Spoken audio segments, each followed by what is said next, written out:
ফিরে এলাম বিরতির পর। এবার আমরা যেদিকে চোখ রাখবো, সামনেই ত্রিপুরা ফুটবল অ্যাসোসিয়েশন পরিচালিত রাখাল শিল্ড নকআউট প্রতিযোগিতা, এবং এই নকআউট প্রতিযোগিতাকে সামনে রেখে কিন্তু এখনই অনুশীলন শুরু হয়ে গিয়েছে। উমাকান্ত মিনি স্টেডিয়ামে অনুশীলনে নেমে পড়েছে রামকৃষ্ণ ক্লাব। গত বছর এই প্রতিযোগিতায় রামকৃষ্ণ ক্লাব রানার্স আপ সেই স্থান দখল করেছিল, এবং বর্তমানে কিন্তু এই বছরের অনুশীলন ইতিমধ্যেই শুরু হয়ে গিয়েছে।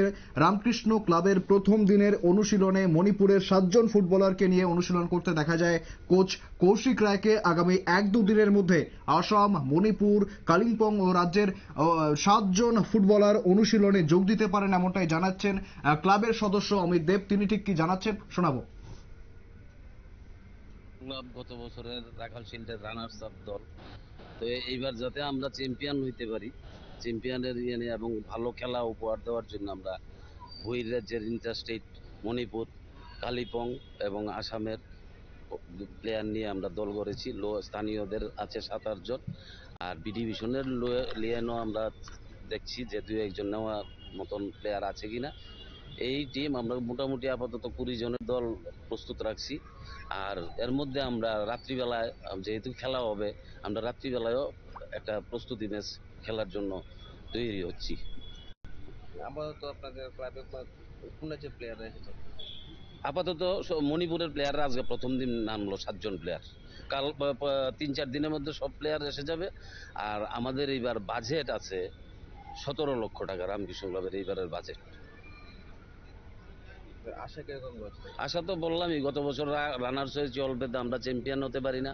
এইবার সম্পূর্ণভাবে লিগ এবং রাখাল দুটোই চ্যাম্পিয়ন হওয়ার জন্য এবং মানুষকে ভালো খেলা উপহার দেওয়ার জন্যই আমরা প্রস্তুত হয়ে নামছি।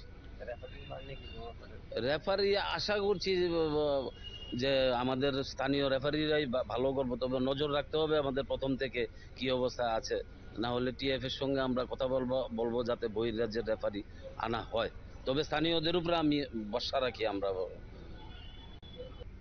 একেবারে শুনলেন সেই ক্লাব সদস্য, ঠিক তিনি কি জানাচ্ছেন। এবছর কিন্তু বাজেট রয়েছে প্রায় 17 লক্ষ টাকা, এমনটাই জানাচ্ছেন তিনি। প্রায় 20 জনকে নিয়ে গঠন করা হবে সেই দল, এবং গত বছর তারা রানার্স আপ পজিশনে শেষ করেছিল সেই লিগ রাখাল শিল্ড, এবং বর্তমান বছরে এই চলতি মরশুমে কিন্তু তারা একেবারে প্রস্তুত যাতে তারা সেই শীর্ষে পৌঁছতে পারেন, এবং জনগণকে, যারা ফুটবল পিপাসু দর্শক রয়েছেন, তাদেরকে যাতে একটি ভালো খেলা উপহার দিতে পারেন, সেদিকে কিন্তু সেই সমস্ত বিষয় মাথায় রেখে কিন্তু তারা প্রস্তুতি ইতিমধ্যেই শুরু করেছেন। এবং ইতিমধ্যেই যেমনটা তিনি জানাচ্ছিলেন যে 3-4 দিনের মধ্যে সমস্ত প্লেয়ার চলে আসবেন এবং সেইভাবেই প্রস্তুতি শুরু করা হবে। ফিরে আসছে একটা বিরতির পর, সঙ্গে থাকুন।